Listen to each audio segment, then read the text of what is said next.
सर्वप्रथम सभी महापुरुषों को नमन करते हुए आज मध्य प्रदेश का पांचवा राज्य अधिवेशन होने जा रहा है, जिसमें हमारे बीच में हमारे मिशनरी कार्यकर्ता मूल्यवासी सुरेश द्रविड़ जी, वामसे राष्ट्रीय उपाध्यक्ष,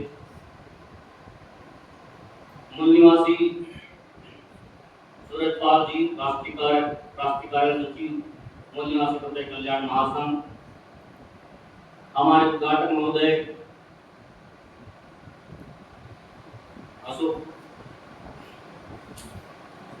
अरुण कुमार पटेल जी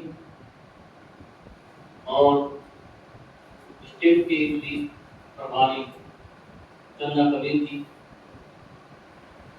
आप सभी का हमारे राज्य अधिवेशन में आपका हार्दिक स्वागत है।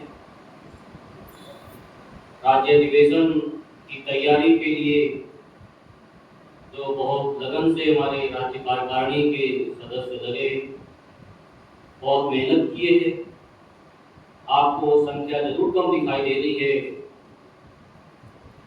कर्मचारियों की, ऐसा न समझे कि उन्होंने कार्य नहीं किया। आप जानते हैं कि मौसम 15 दिन से यहाँ मध्य प्रदेश में खूब बारिश हो रही है और उसके बावजूद भी हमारे साथियों ने कड़ी मेहनत की है। आप उनकी संख्या मत देखिए, उनकी गुणवत्ता को देखिए कि उन्होंने कितने अच्छी तरह से आज के अधिवेशन को सफल बनाने का प्रयास किया है। आज का जो विषय दिया गया है वो विषय है वैचारिक, प्रशिक्षित, अनुशासित एवं संवैधानिक मूल्यों के प्रति प्रतिबद्ध कर्मचारी नेतृत्व निर्माण में चुनौतियां और समाधान। तो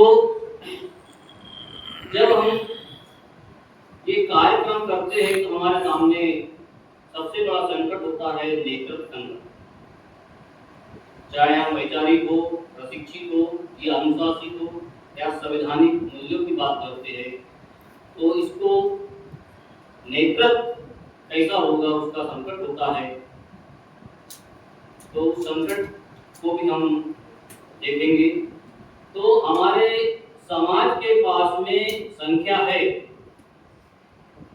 बहुत संख्या के अनुपात में समस्या भी है और समस्या के साथ में जुड़ा है, परंतु हमारे पास में परिपक्व नेतृत्व नहीं है। तो नेतृत्व कौन कर सकता है? नेतृत्व वही व्यक्ति कर सकता है जिसको समाज की पीड़ा का एहसास हो, जिसको समाज के दर्द का एहसास हो, जो व्यक्ति ईमानदार हो, जो व्यक्ति स्वाभिमानी हो, वही व्यक्ति इसका नेतृत्व कर सकता है। और नेतृत्व करने वाला जो व्यक्ति होता है या संगठन होता है, वो लोगों में आत्मविश्वास पैदा करता है कि मैं तुम्हारी इस समस्या का समाधान कर सकता हूं। तभी लोग उस व्यक्ति या उस संगठन पे भरोसा करते हैं और उसके साथ जुड़ते हैं। वो बताता है कि मैं तुम्हारी समस्या है, तुम्हारे साथ न्याय करूंगा, इतने समय में हल कर दूंगा, तो लोग उसकी ओर आकर्षित होते हैं और जुड़ते हैं।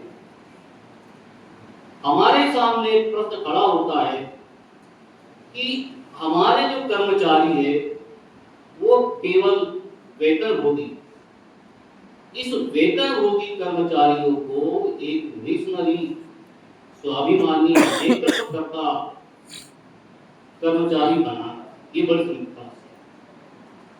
तो इस वेतनभोगी कर्मचारी को हम कैसे नेतृत्वकर्ता कर्मचारी बनाए, उस संबंध में विषय रखा गया।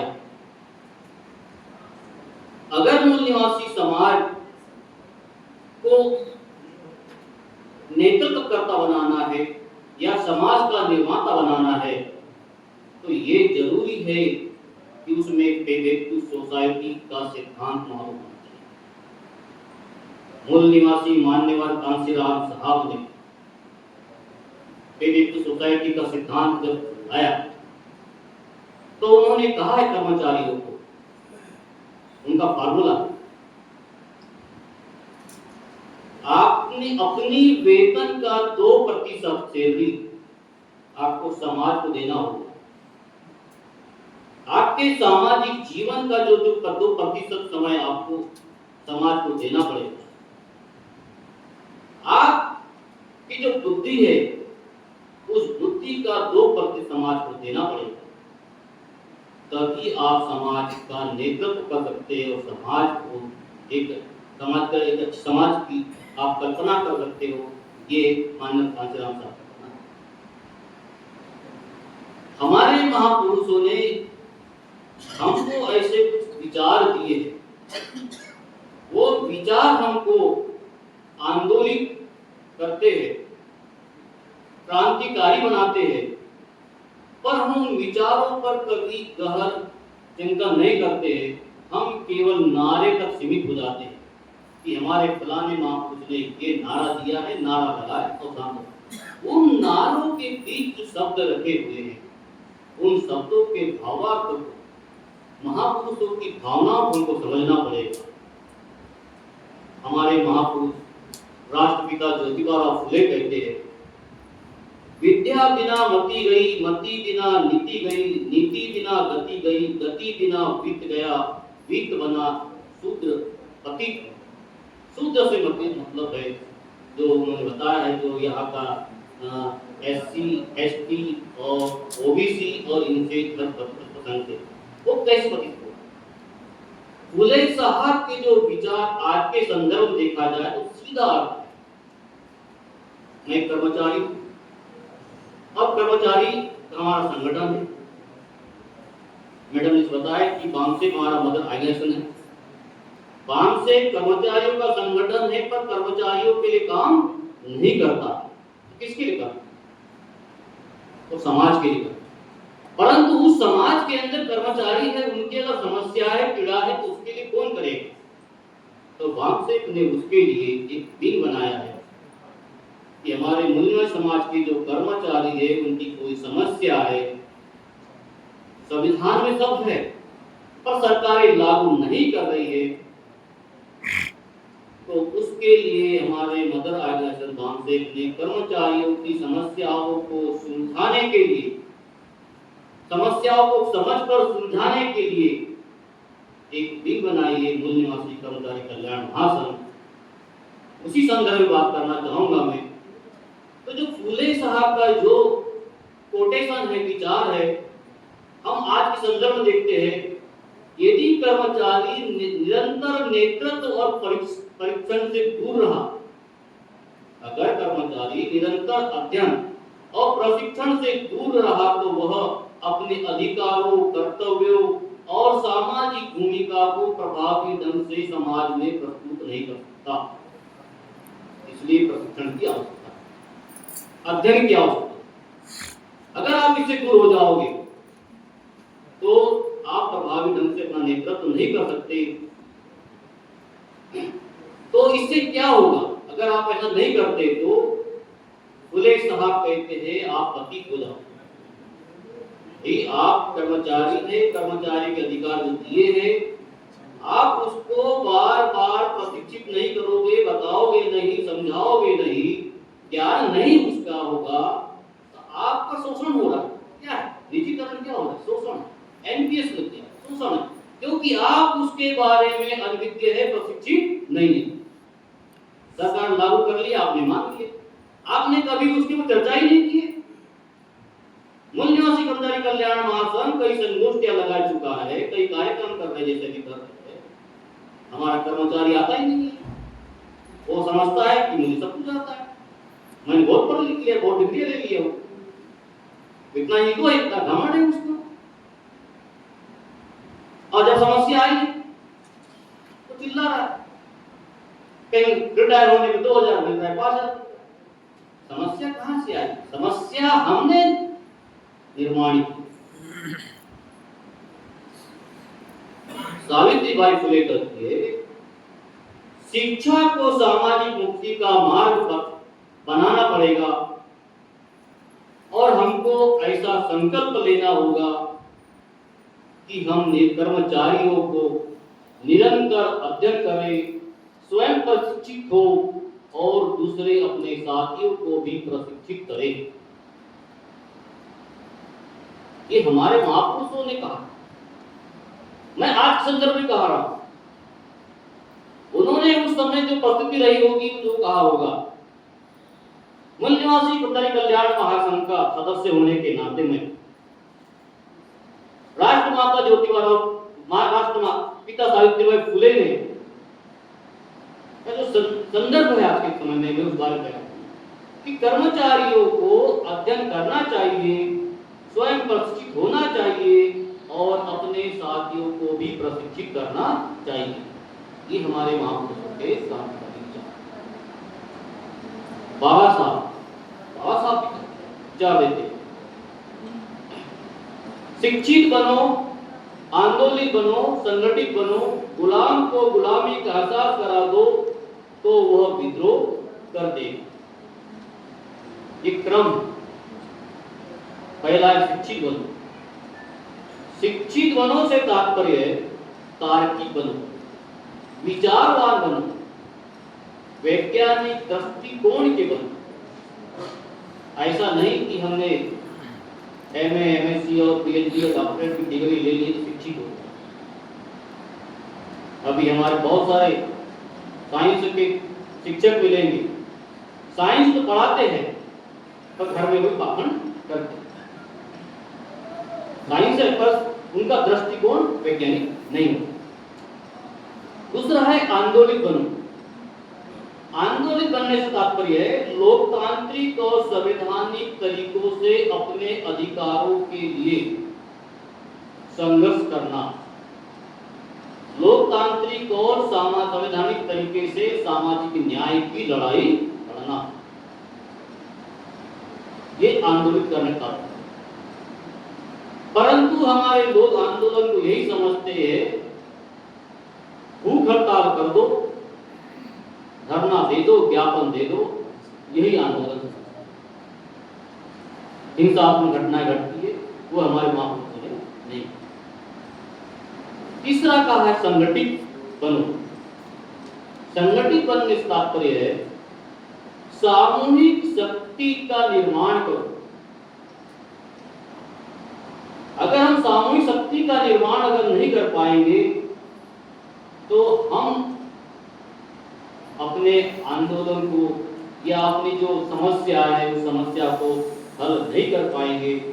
तो आज के कर्मचारी नेतृत्व सामने सबसे बड़ी चुनौती अगर कोई है तो आप देखोगे कि हमारे जो संगठनों में होता है, कई संगठन होते हैं, चुनाव होता है, चुनाव में वो नेता जो पदाधिकारी होते हैं व्यक्ति को देखकर, संख्या को देखकर वो संगठन का निर्माण कर लेते हैं। पर उस संख्या कम हो या ज्यादा हो ये नहीं देखना होता है, हमको ये देखना होता है कि उनमें गुणवत्ता कितनी। अगर वो गुणवत्ता वाला संगठन या व्यक्ति नहीं है उसके साथ में नहीं जाना चाहिए। मूल निवासी ब्रह्मचारी कल्याण महासंघ एक ऐसा कर्मचारी संगठन है जिसमें संख्या कम है पर आपको गुणवत्ता देगी। ये हमने चुनौती का सामना किया है, सफल किए।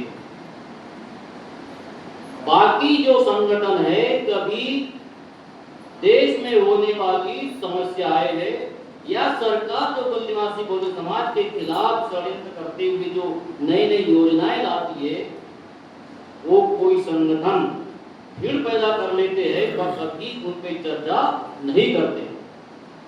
पर हमारे पास संख्या कम होने के बावजूद भी हमने सरकार के खिलाफ संवैधानिक और लोकतांत्रिक तरीके से हमने समस्याओं को लोगों के सामने रखा और सरकार के सामने पेश किया। सरकार को कुछ जगह पे उतना भी पड़ा हमने किया है। जिले स्तर पे किया है, रीवा में किया है, बालाघाट में किया है, हमने किया है। आगे बाबा साहब कहते हैं गुलाम को गुलामी का एहसास कराकर वो संघर्ष करता है। सबसे पहले तो हमको अध्ययन करके प्रशिक्षित होना है और प्रशिक्षित होकर अपने समाज के जो बुद्धिजीवी कर्मचारी लोग हैं या जो नान कर्मचारी लोग हैं, उनको उनका जो गौरवशाली इतिहास है, ब्राह्मणवादी जो लेखक हुए हैं, उन्होंने आपका इतिहास बहुत गलत दिखाया, गंदा दिखाया, आपको कई प्रकार की गालियां दी है। आपने जितने बहादुरी से लड़ा है उतना उसको आपको कायर बताया। अब आपको अपना इतिहास लिखकर अपने साथियों को बताना है कि सच्चाई क्या है। जब हमारे लोगों को मालूम चलेगा कि हमारा इतिहास इतना गौरवशाली था, हमारी सभ्यता इतनी अच्छी थी, हम नगरीय जीवन जीने वाले लोग थे, व्यापारी लोग थे, शिल्पकार थे, पर ब्राह्मणी व्यवस्था ने हम जितने बड़े शिल्पकार थे उतने बड़े वैज्ञानिक थे, पर उन्होंने ब्राह्मण स्थान ने क्या किया, उसको उतना नीचा दिखाया। जितने शिल्पकार, जितनी जातियां, वो शिल्पकार जातियां हैं और शिल्पकार जातियों से ही घृणा की जाती है और उनको नीच माना जाता है आज की दुनिया में। जब हम अपने लोगों को बताएंगे कि शिल्पकार आप हो, आप निम्न नहीं हो, आप वैज्ञानिक लोग हो, वैज्ञानिक खोज करने वाले लोग हो, तो हमारे लोगों में आत्मविश्वास जागेगा, उसको एहसास होगा कि मैं कौन था, ब्राह्मणी व्यवस्था ने कैसा किया हमारे साथ, तो वो आपके साथ आएगा, आपके साथ चलेगा और आपके विद्रोह में भी शामिल होगा।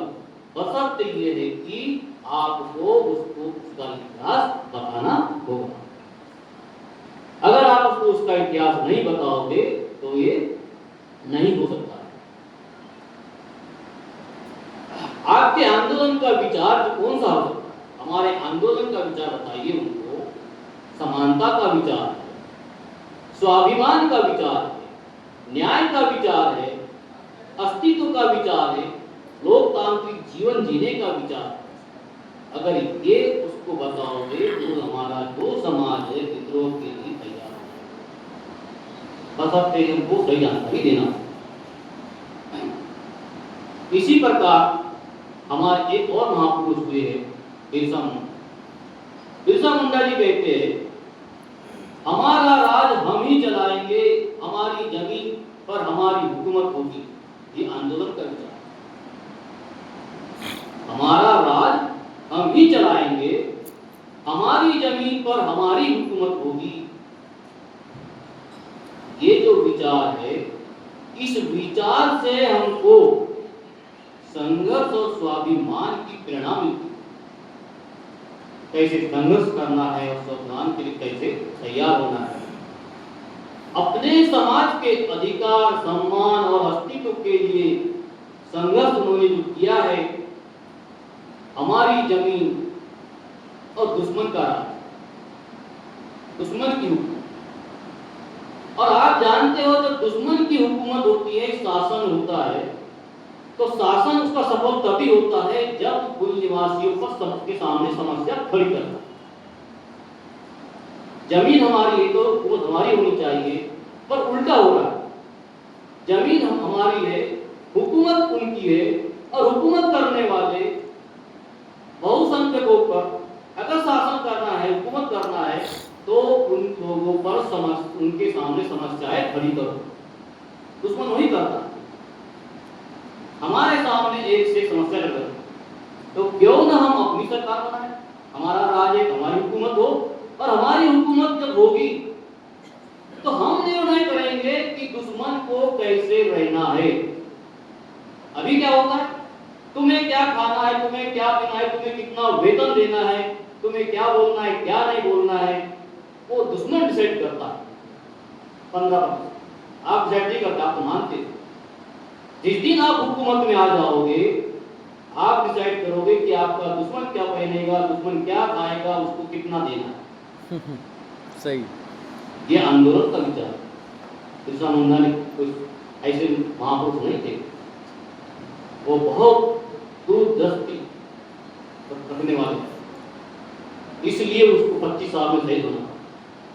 और हम 60 साल के हो जाते, 70 साल के हो जाते पर हम मरने के जाते, रिटायर हो जाते हैं, बिस्तर में पड़े रहते हैं। पर ऐसा नहीं, अब रिटायर हो गए समाज की जागृत करें। हमें डर होता है हमारे नौकरी चले जाएगी, कार्यक्रम में क्यों जाए, क्या बोलेंगे, किसके साथ में है। वो डरते, डर की वजह से तो नहीं आ रहा। हमारे आरक्षण के जनक साहू जी महाराज का विचार है, सत्ता के बिना समाज का उद्धार संभव नहीं। सत्ता अगर आपके पास में है तो आपकी हर समस्या का हल है, आप अपना उद्धार कर सकते हो। तो सत्ता कैसी होनी चाहिए और किसकी होनी चाहिए? सत्ता ऐसी होनी चाहिए जो सबको समान अवसर दे। अगर आपके को समान अवसर नहीं मिलती तो आप समझ लीजिए कि समता संभव नहीं। तो सत्ता में सबको समान अवसर होना चाहिए, और समान अवसर मिलता है तो समानता संभव है, अन्यथा नहीं है। और सामाजिक न्याय का मुख्य आधार है प्रतिनिधित्व और आत्मसम्मान। जब तक प्रतिनिधित्व और आत्मसम्मान की बात नहीं पूर्ण होती, आप समझ लीजिए आपके साथ सामाजिक न्याय संभव नहीं। अभी वर्मा जी ने बताया है आरक्षण के बारे में, जो आरक्षण था उस राजनीतिक आरक्षण, पर वो रामा को जो भी आरक्षण मिलता है वो हमारा राजनीतिक अधिकार, कोई भीख नहीं। इसके लिए हमको निरंतर कार्य करना होगा, क्योंकि दुश्मन जो है आपके अधिकारों को गलत तरीके से पकड़ करता है। जो आरक्षण मिला है वो हमको जो आरक्षण पहले तो 10 वर्ष का जो मिला था, सर ने बताया है कि वो लोकसभा, राज्यसभा, विधानसभाओं के लिए था, जबकि सामाजिक शैक्षणिक जो आरक्षण जो है और वो प्रतिनिधित्व की बात है, वो तो तब तक होगा जब तक यहाँ पे समानता स्थापित न हो।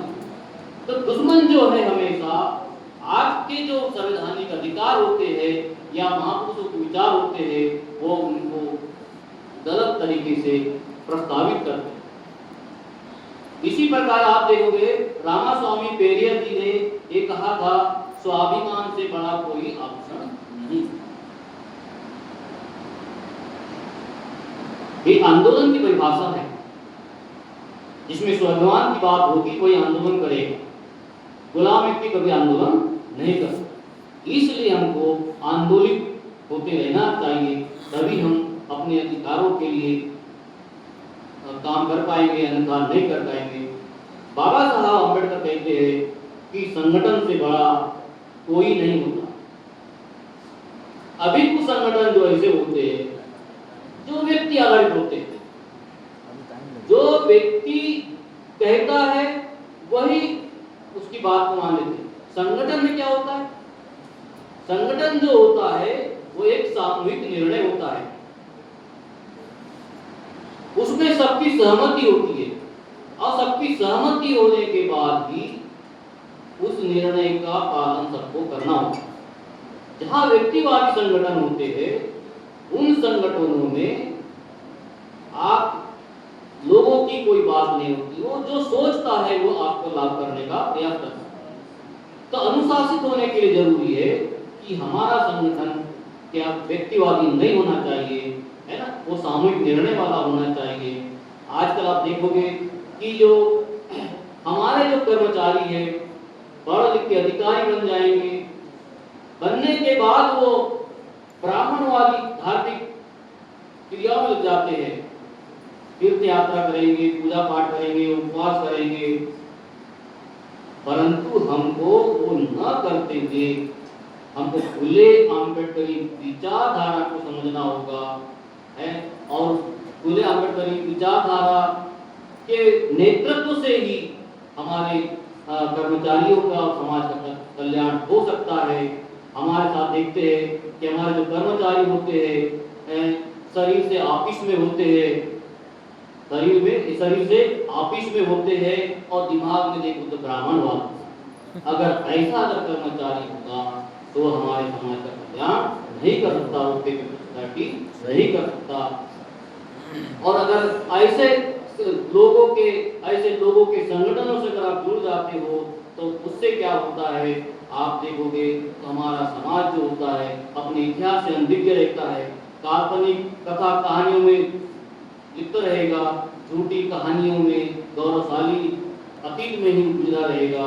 तो इससे परिणाम ये होगा कि हमारा जो समाज है वो दिशाहीन होगा, और दिशाहीन होने के बाद या तो वो मनवादी खेमे में चले जाएगा या भ्रमित अलोकतांत्रिक हिंसात्मक खेमे में चले जाएगा। परंतु जो मूल हमारे महापुरुषों की जो विचारधारा है वैसे नेतृत्व में शामिल नहीं होगा, और इसी वजह से हमारा जो अभी तक जो हो रहा है और हम आगे नहीं बढ़ रहे हैं और संख्या कम होने का कारण ये है कि हमारा जो कर्मचारी है दिशाहीन है, और दिशाहीन होने की वजह से ही वो अभी यहाँ पर आपको उपलब्ध नहीं दिखाई दे रहा। एक चुनौती हमारे सामने अनुशासनहीनता और व्यक्तिवाद। तो हमारे समाज में देखो तो लोग नेता बनने के होड़ में लगे, मिशनरी बहुत था, कोई नहीं चाहता कि मैं मिशनरी बनूं। किसी को मंच चाहिए, किसी को माला चाहिए, किसी को फोटो चाहिए। बाबा साहब कहते हैं, जब बाबा साहब अपने समय में गए होंगे लोगों के पास में, तब उन्होंने कहा है मुझे मेरे समाज में दो ही प्रकार के लोग मिले। बाबा कहते हैं मेरे समाज में मुझे केवल दो ही प्रकार के लोग मिले हैं, एक स्वार्थी और दूसरा मूर्ख। अगर बाबा साहब ने ऐसा कहा है तो कुछ न कुछ कारण होगा, बिना उसके नहीं कह सकते, क्योंकि वो जानते थे कि बाबा साहब हमारा जो कर्मचारी है, पढ़ लिख लिया है, नौकरी लग गई है, अधिकारी बन गया है, तो उसको डर बना रहता है स्वार्थ है उसका कि कहीं मेरी नौकरी खतरे में ना आ जाए, मेरा ट्रांसफर ना हो जाए, मेरे बच्चे हैं, मेरा परिवार है, मेरा घर है। तो इस चक्कर में स्वार्थ में वो ये सब काम नहीं करता है। और देखते तो मूर्खता इतनी होती है कि अपने महापुरुषों का इतिहास छोड़ के, अपने कार्य को छोड़कर वो ब्राह्मणवादी खेमे जाकर कभी तर्क ही नहीं करता। तर्क नहीं करेगा मतलब क्या है, जो दूसरे की बात को बिना सोच समझे मान लिया, मतलब वो क्या है। तो ये बाबा साहब ने बड़े दुख के साथ ये कहा था कि मुझे मेरे समाज में दो ही प्रकार के लोग मिले हैं, एक तो क्या हुआ स्वार्थी और दूसरा मूर्ख। यहाँ पे देखते जब व्यक्तिवाद जहाँ आता है गुटबाजी होती है और इसी से बिखराव होता है। ये चुनौती है हमारे संगठन में देखने मिलता है। गुटबाजी होती है, बिखराव होता है, हर कोई एक दूसरे को नीचा दिखाने का प्रयास करता है, अपने आप को संगठन से वो बड़ा मानता है, और जहां उसने अपने आप को बड़ा माना संगठन से और दूसरे को नीचे दिखाने का प्रयास किया, तो वही से संगठन का बिखराव शुरू हो जाता है। और ये घटनाएं कहाँ होती है, जहाँ व्यक्तिवाद की भावना। इसलिए हमारी चुनौती है कि हमारे कर्मचारी संगठन में जो होता है व्यक्तिवाद का जो मिलेगा, एक बार जब अध्यक्ष बन गया तो मरते तक अध्यक्ष रहेगा, जो ये व्यक्तिवाद है उसी के कारण अगर कोई पसंद कर रहा है तो ठीक है, नहीं कर रहा है तो अलग ग्रुप बना लेगा। जब तक उसके आचरण में लोकतंत्र की भावना नहीं आएगी तब तक हमारा कोई भी संगठन सफल नहीं हो सकता है। चुनौती और एक मिलती है डर। डर यह है कि उसकी नौकरी चले जाएगी, और स्वार्थ, ये जहां डर और स्वार्थ होता है वहां गुलामी पक्की। यदि आपने डर और स्वार्थ की भावना छोड़ दिए तो ये समझ लीजिए कि आप गुलामी से दूर हो गए हो। तो आपको मालूम होना चाहिए कि स्वार्थ मनुष्य, डर और स्वार्थ जो है मनुष्य गुलाम बनाता है, और सरकार जो है मूल निवासी समाज को गुलाम बनाने के लिए 4 प्रकार के हथियार का प्रयोग करता है। पहला हथियार है उसका आर्थिक गुलामी। हम कर्मचारियों को गुलाम बनाने के 4 हथियारों का प्रयोग किया है। पहला गुलाम बनाने का प्रयोग किया उसने आर्थिक गुलामी। इसके लिए उसने एलपीजी लाया, उदारीकरण, भूमंडलीकरण और निजीकरण। आर्थिक गुलाम बनाने के लिए उसने एनपीएस लाया, जो उसको हम कहते हैं हमारे जो कर्मचारी संगठन बुढ़ापे का सहारा, पुरानी पेंशन जो थी वो नहीं मिलने वाली और नई पेंशन लागू कर दिया। भाई जब हमको हमारे पास खर्च ही नहीं होगा तो हम क्या गरीब हो जाएंगे, हमारा रहन-सहन, खान-पान सब कमजोर हो जाएगा। एक प्रकार से क्या है, आर्थिक गुलामी के। दूसरा है संस्थागत खात्मा।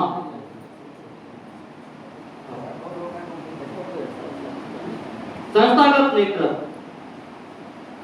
ये संस्थागत खात्मा, सरकारी नौकरियां, सरकारी जो नौकरियां है उसको कम करते जा रही है और सरकारी संस्थाओं का क्या कर रही है, निजीकरण कर। तीसरा है हथियार सरकार का मानसिक डर पैदा करना। वह कर्मचारियों के बीच में डर पैदा करना चाहती है कि अगर अभी देख लीजिए डर कैसा है, अभी हमारे एजुकेशन पूरे डिपार्टमेंट देख लीजिए ऑनलाइन अटेंडेंस, ये डर पैदा करती है। अगर ऐसा नहीं तो हो जाएगा।